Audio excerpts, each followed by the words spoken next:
Hello friends, myself Sandeep Joshi. In our previous lecture, we see the two formulae for finding the residue of a pole. Simple pole साठी वेगळा formula होता residue find करायचा, आणि simple pole जर नसेल म्हणजे double किंवा pole of order 3 वगैरे जे असतील त्यांच्यासाठी वेगळा फॉर्म्युला होता, बरोबर आहे. तर त्याच्यावरचे एक्झाम्पल आपण या लेक्चरमध्ये बघणार आहोत. So solve examples here we have discussed. Find poles and residues at poles of f of z equal to 1 upon z into z minus 1 square, and also find the sum of these residues. आता सगळ्यात पहिले तर याला poles कोणते कोणते ऑर्डरचे आहेत आणि कोणते आहेत ते फाइंड आउट करायसाठी याचा जो डिनॉमिनेटर आहे त्याला 0 शी इक्वेट करायचं. सो द सिंग्युलर पॉइंट्स ऑफ f of z are given by poles, म्हणजेच तुमचे सिंग्युलर पॉइंट येतील ना, कारण ज्या व्हॅल्यूसाठी फंक्शनची व्हॅल्यू काय होऊन जाते, इन्फिनिटी होऊन जाते, त्याला सिंग्युलर पॉइंट्स म्हणतात, आणि तेच तुमचे पोल्स पण आहेत, बरोबर आहे ना. सो द सिंग्युलर पॉइंट्स ऑफ f of z, म्हणजे इथे तुम्ही सिंग्युलर पॉइंट्स म्हणा का पोल्स म्हणा, are given by using the z into z minus 1 square equal to 0. याला 0 शी इक्वेट करा. नंतर सॉल्व जर केलं म्हणजे z equal to 0 or z minus 1 square equal to 0, म्हणजे z equal to 0 or z equal to 1 1, म्हणजे 1 हा दोनदा आला, बरोबर आहे. याचा अर्थ काय झाला, तर z equal to 0 is a simple pole and z equal to 1 is a double pole, कारण त्याची ऑर्डर काय आहे, 2 आहे, okay, of f of z. And therefore residue of f of z at z equal to 0 by using theorem number 2, म्हणजे वरचा जो मागच्या lecture मधला फॉर्म्युला होता तो फॉर्म्युला सिंपल पोल साठीचा रेसिड्यू फाइंड आउट करायचा formula, equal to limit z tends to 0 z minus 0 into f of z. आपला स्टँडर्ड फॉर्म्युला काय होता तिथे, limit z tends to a z minus a into f of z. इथं a काय आता तुमचा 0, dash by theorem 2. असं काही परीक्षेला म्हणायचं नाही, हे फक्त तुम्हाला लक्षात राहावं म्हणून म्हटलेलं आहे. मग तिथं पुट केली value, limit z tends to 0 z into 1 upon z into z minus 1 square, म्हणजे f ऑफ z टाकला, तर इथे z कॅन्सल झाला, आणि मग putting the limit z tends to 0, so it will be 1 upon 0 minus 1 square, that is minus 1 चा square plus 1 होतो, so 1 upon 1 will be 1. आणि दुसरा जो पोल आहे it is a pole of order 2. मग त्याच्यासाठी तुम्हाला रेसिड्यूचा दुसरा फॉर्म्युला वापरावा लागेल, जो थेरम नंबर 3 मध्ये दिलेला होता, बघा इथे म्हटलंय already. And therefore residue of f of z at z equal to 1 equal f of z equal to, तो स्टँडर्ड फॉर्म्युला असा होता, 1 upon m minus 1 factorial limit z tends to a d raise to m minus 1 upon dz raise to m minus 1 z minus a raise to m into f of z. तर इथे तुमचा m आहे ती म्हणजे order 2 आहे, आणि a जो आहे तो 1 आहे, okay. So put that values in your formula. So 1 upon 2 minus 1 factorial limit z tends to 1 d raised to m minus 1, म्हणजे 2 minus 1 upon dz raised to 2 minus 1 z minus a म्हणजे 1 आहे, so z minus 1 raised to m म्हणजे 2 आहे, f of z. बिलकुल सोपं आहे, value फक्त put up केलं आहे, कारण याच्यावर पुढचे एक्झाम्पल मी जे घेणार आहे 2-3 अजून घेऊया आपण, तर ते थोडे मी फास्टली घेईल, म्हणून पहिलं एक्झाम्पल जरा हळूहळू घेतोय की कसा फॉर्म्युला वापरायचा.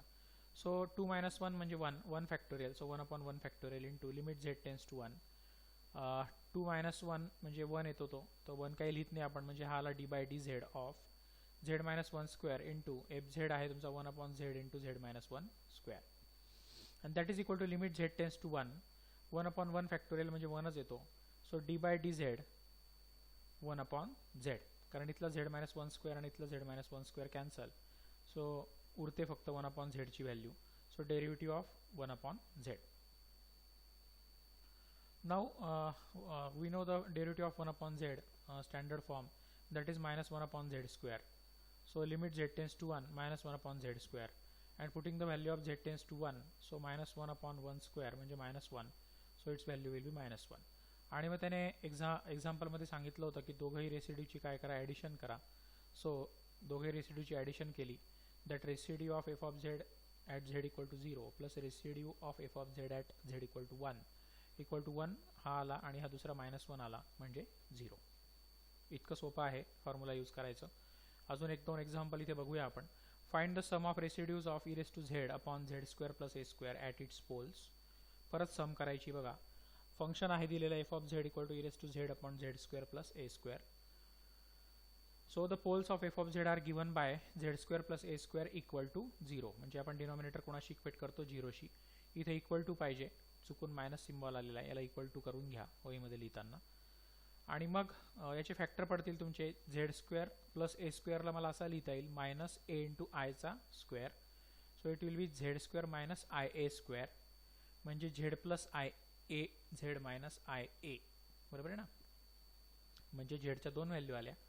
It will be plus or minus I A which are both the simple poles, बरोबर आहे ना. कारण याचे फॅक्टर पडल्यानंतर Z plus I A Z minus I a दोघांची ऑर्डर काय 1 आहे, म्हणजे ते सिम्पल पोल आहे. Okay.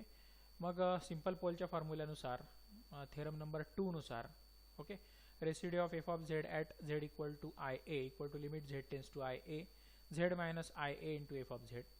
So limit Z tends to I A Z minus I A into F z आहे तुमचा e raise to z upon Z square plus A square equal to limit Z tends to I A Z minus I A into झेडची value टाकली मी I A, so E raise to I A, आणि याचे factor पडले Z plus I A Z minus I A.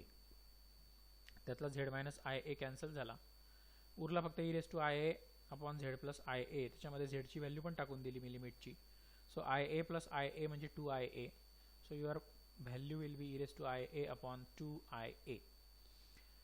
Similarly दुसरा residue find out केला, that residue of F of Z at Z equal to minus I A equal to E raise to minus I A upon minus 2 I A. हा similarly find out केलेला आहे. तुम्ही वहीमध्ये काय करा, त्याला बिलकुल या पद्धतीने फाइंड आउट करा. मी सिमिलरली म्हटलो फक्त, म्हणजे म्हणून इथं काय झालं, फक्त आय एच्या ऐवजी काय झालं, फक्त मायनस व्हॅल्यू आली वरती पण आणि खाली पण.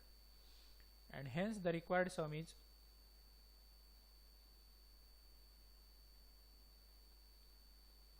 Residue of F of Z at Z equal to minus I A plus residue of F of Z at Z equal to minus I A. आता इथे प्लस आय ए पाहिजे, हां, प्रिंटिंग मिस्टेक. म्हणजे प्लस आय एसाठी आणि minus I एसाठी. So it will be E raise to I A upon 2 I A plus E raise to minus I A upon minus 2 I A. 1 upon 2 I A मी बाहेर काढतो, common आहे तो, तर मध्ये आला E raise to I A minus E raise to minus I A. त्यानंतर काय करतो मी, हा 2 आय मध्ये टाकतो आणि फक्त ए बाहेर ठेवतो. So 1 upon a into e raise to I A minus E raise to minus I A upon 2 i. So this is the standard formula. हा आपण चॅप्टर नंबर 1 मध्ये बघितलेला आहे. मी काही फॉर्म्युले लिहून दिले होते तुम्हाला काही स्टँडर्ड फंक्शनचे. त्याच्यामध्ये E raise to I theta minus E raise to minus I theta upon 2 I किंवा E raise to I Z minus E raise to minus I Z upon 2 I. This is the formula for sine A. Okay. So this is the standard formula for sin A, and then you get the answer is 1 upon A into sin A. Okay. अजून example बघू आपण की तुम्हाला अभ्यास करताना अगदी सोपं जायला पाहिजे. पोल्स आणि रेसिड्यूजचा एक्झाम्पल आलं तर. So find the residues of F of z equal to Z square upon Z minus 1 Z minus 2 z minus 3 at its poles. So the poles of F of z are given by, सगळ्यांना 0शी equate केलं तर 3 poles येतील 1, 2 आणि 3, आणि तिघांची order काय 1 आहे. So all are simple poles. Thus the given this gives Z equal to 1, 2, 3 which are all simple poles. Simple pole असल्यामुळे सिम्पल पोलच्या रेसिड्यूचा फॉर्म्युला वापरूया आपण. So residue of F Z at Z equal to 1 equal to limit Z tends to 1 Z minus 1 F Z, that is limit Z tends to 1 Z minus 1 into Z square upon he value टाकली सगळी पूर्ण फंक्शनची. इथला Z minus 1 cancel, म्हणजे उरतो फक्त z square upon Z minus 2 into z minus 3. Now put the limit at z tends to 1, so 1 square upon 1 minus 2 1 minus 3. So it will be 1 upon minus 1 into minus 2 minus minus plus होतो तो, so it will बी 1/2. नंतर दुसरा similar वेने आपण find out करू शकतो. आणि तिसरा पण, दॅट झेड इक्वल टू 2 साठी आणि झेड इक्वल टू 3 साठी. तर त्या व्हॅल्यू येतात residue of F Z at Z equal to 2 equal to minus 4 आणि residue of F of Z at Z equal to 3 equal to 9/2. तर हे तुम्ही ॲज अ होमवर्क म्हणून करा. बिलकुल असंच वर्क आहे, फक्त 2 आणि 3 साठी तुम्हाला फाइंड आउट करायचे आहेत. नंतर अजून एक एक्झाम्पल बघूया. Find the residue of F of Z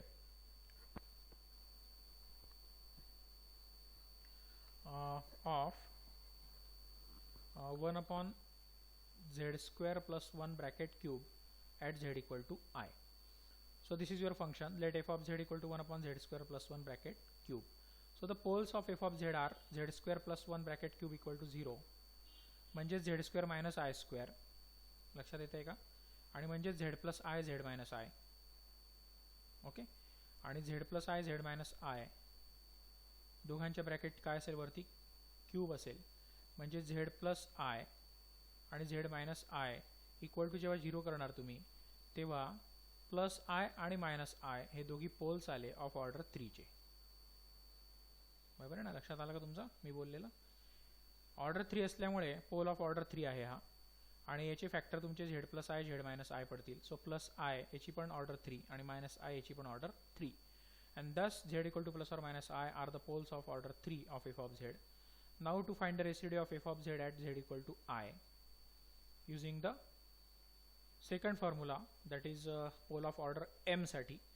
Here m is your 3 कारण ऑर्डर 3 आहे. So residue of F Z at Z equal to I equal to 1 upon 3 minus 1 factorial limit Z tends to I D square upon D Z square Z minus I cube into F Z. तर हा आला तुमचा 3 एक गेला 2 factorial. So 1 upon 2 factorial limit Z tends to I 3 minus 1 upon 3 minus 1 होता तो, म्हणून तो D square upon D Z square आहे. Z minus I cube 1 upon Z square plus 1 F झेडची व्हॅल्यू आहे क्यूब, म्हणजेच Z plus I Z minus I ब्रॅकेटचा cube, म्हणजेच Z plus I bracket cube Z minus I bracket cube. बाकी ह्या सगळ्या step same आहेत, म्हणून मी थोडं फास्ट गेलो. नंतर यातली Z minus I bracket cube cancel झाली, फक्त डेरिव्हेटिव्ह काढायचा आहे तुम्हाला. D by D Z of D by D Z, double derivative आहे ना, म्हणून D by D Z of D by D Z म्हणजेच D square by D Z square of 1 upon Z plus I bracket cube. तर सुरुवातीला पहिला आतला derivative find out करू. So 1/2 limit Z tends to I D by D Z. हा U upon व्हीने काढला आहे, त्याची व्हॅल्यू आली यू अपॉन व्ही म्हणजे derivative of U upon V, जो तुम्ही 12वीला शिकले आहात. तर थोडंसं बाजूला घेऊन जायचं डेरिव्हेटिव्ह काढायला, किंवा रफ पेज यूज करायचा. ती व्हॅल्यू आली तुमची -3 upon Z plus I raise to 4. याचा परत डेरिव्हेटिव्ह काढणार आहोत आपण. परत डेरिव्हेटिव्ह ऑफ यू अपॉन व्हीचा फॉर्म्युला वापरायचा. हा -3 बाहेर घेतो मी. So -3 upon 2 into limit Z tends to I -4 upon Z plus I raise to 5. Okay. परत थोडंसं रफ वर्क करा की हा तुमचा डेरिव्हेटिव्ह येईल.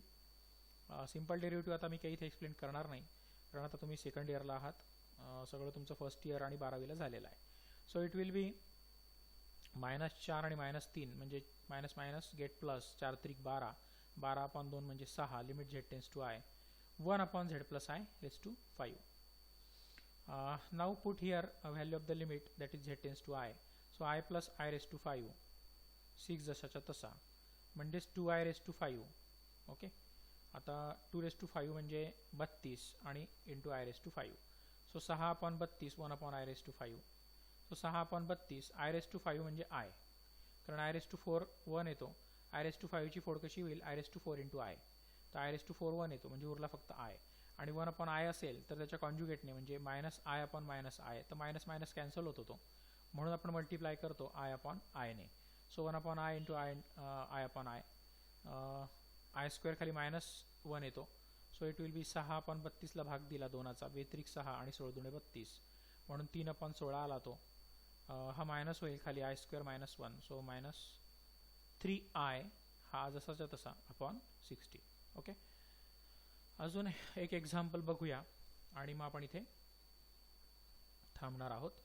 So compute residue at double poles of F Z equal to Z square plus 2z plus 3 upon Z minus I square into Z plus 4. So F Z has a double pole at Z equal to I only. परीक्षेला कसं आहे की सगळंच येतं म्हणून solve करायचं नसतं, तर त्याने काय रेसिड्यू काढायला सांगितलं फक्त डबल पोलसाठी. तुम्ही सिंगल पोलसाठी पण काढू शकता, पण त्याने विचारला आहे का तर नाही, त्यामुळे तो काढायचा नाही. Okay. So F Z has a double pole at only Z equal to I, कारण त्याची ऑर्डर 2 आहे, आणि simple pole at Z equal to -4. Okay. पण आपल्याला सिम्पल पोलसाठी रेसिड्यू विचारलेला नाही. So we find here residue for double pole only. So residue of F Z at Z equal to I equal to 1 upon m-1 factorial. हा minus आहे, चुकून इथे plus झाला आहे. सो 2 - 1 फॅक्टोरियल, प्रिंटिंग मिस्टेक आहे, इथे मायनस करा. 2 - 1 factorial limit Z tends to I D by D Z of z minus I square into fz. Okay, so it will be 2 minus 1 म्हणजे 1 factorial, so 1 upon 1 factorial into limit z tends to I d by dz of z minus I square.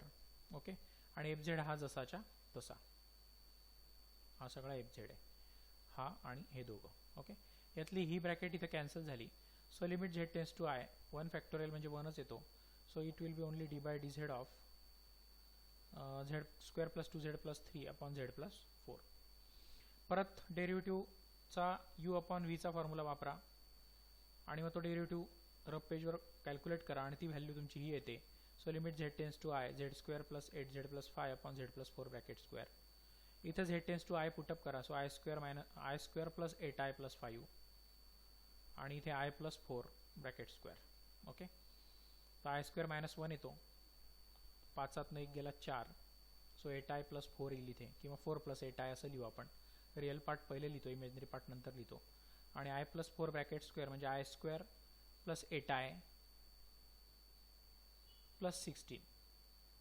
तर 16 1 गेला 15 येतो तो, कारण I स्क्वेअर minus 1 येतो आणि हा 8i आहेच, म्हणजे 15 प्लस 8i.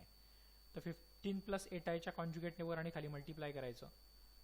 खाली तर तुमचा a square minus B square form आहे, कारण 15 plus 8i 15 minus 8i. So 15 square minus minus plus होईल तो, कारण I स्क्वेअर मायनस 1 होतो. सो 15 स्क्वेअर प्लस 8 स्क्वेअर म्हणजे 225 अधिक 64 खाली म्हणजे 289. ओके, आणि वरती 2 ब्रॅकेट मल्टिप्लाय करा, ही एक ब्रॅकेटने ह्या एक ब्रॅकेटला, की तुमची ही व्हॅल्यू येते. Okay, so that is your final answer. Again one more example. Find the residue of z e raised to z upon z minus 1 cube at its poles. So let f of z equal to z e raised to z upon z minus 1 bracket cube. Then fz has a pole of order 3 obviously at z equal to 1, कारण 1 minus 1 0 होईल. ज्या व्हॅल्यूसाठी denominator 0 होतो त्याला pole म्हणतात, लक्षात ठेवा. परत एकदा सांगितलं. आणि ऑर्डर किती त्याची 3, त्याच्यामुळे second formula pole of order m चा. So residue of fz at z equal to 1 upon 3 minus 1 factorial, कारण ऑर्डर 3 आहे. Limit z tends to 1 d raise to 3 minus 1 upon dz raise to 3 minus 1, म्हणून तो आला 2 2. z minus a raise to m 3 आहे इथे, so z minus 1 cube into fz, म्हणजे हा जसाच्या तसा घ्यायचा. आता पुढे बघा, बाकी सेम. 3 minus 1 म्हणजे 2 फॅक्टोरियल आणि 2 फॅक्टोरियल म्हणजे 2 असतो. बाकी सगळं सेम. ही आणि ही कॅन्सल झाली, फक्त डेरिव्हेटिव्ह काढायचा आहे तुम्हाला, double derivative z e raised to z चा. मग सुरुवातीला मधला डेरिव्हेटिव्ह फाइंड आउट करू, कारण डबल डेरिव्हेटिव्ह आहे ना. So 1/2 limit z tends to 1 d by dz of d by dz of z e raised to z. आता इथे डेरिव्हेटिव्हचा u इंटू v चा फॉर्म्युला वापरा. u as it is derivative of v plus v as it is derivative of u. Okay, आणि मग ती value आली ही. नंतर याचा परत एकदा डेरिव्हेटिव्ह घेताना परत इथे u इंटू v, आणि याचा तोच असेल, कारण e raised to z चा असतो e raised to zच. आणि मग तो सिम्प्लिफाय करून बाजूला तुम्ही पेजवर सॉल्व केलं. सिम्पल आहे कारण डेरिव्हेटिव्ह. सो व्हॅल्यू आली तुमची 1/2 into limit z tends to 1 z e raised to z plus 2 e raised to z. Okay, त्यातला z प्लस 2 बाजूला काढतो मी. e raised to z काय common, so limit z tends to 1 z plus 2 e raised to z. z बद्दल 1 टाकतो, 1 plus 2 म्हणजे 3. Okay, e raised to 1, कारण z ची व्हॅल्यू काय 1. So 1 plus 2 3 upon 2 e raised to 1 म्हणजे e. So 3/2 e, that is the final answer. And this is about the examples on residues of simple pole and also residues of pole of order m. आता ह्या सगळ्याचा उपयोग तुम्हाला पुढे जे एक Cauchy's residue theorem होणार आहे, पुढच्या लेक्चरमध्ये आपण जे घेणार आहे, त्याच्यामध्ये जे एक्झाम्पल आपल्याला आहेत त्याच्यामध्ये असेच रेसिड्यू फाइंड आउट करायचे तिथे होणार आहे. त्याच्यामुळे रेसिड्यू मी इथे जरा पक्का करून घेतलं तुमचं. कुठलाही प्रॉब्लेम आला तरी तुम्हाला रेसिड्यू आता काढता येईल. प्रत्येक इच अँड एव्हरी एक्झाम्पल मी इथे एक्सप्लेन केलं. वास्तविक मी काही एक्झाम्पल तुम्हाला होमवर्कला देऊ शकलो असतो इथे, पण मी सगळेच एक्सप्लेन केले. ओके, की जेणेकरून तुमचा रेसिड्यू त्या पोलसाठी तुम्हाला पक्का व्हावा. ओके, तर इथे आपण थांबूया. नेक्स्ट लेक्चरमध्ये आपण कॉचीज रेसिड्यू थेरम आणि त्यानंतर काही अजून 2-3 टॉपिक आहेत या चॅप्टरचे, ते घेऊन भेटणार आहोत. तोपर्यंत इथेच थांबतो. धन्यवाद.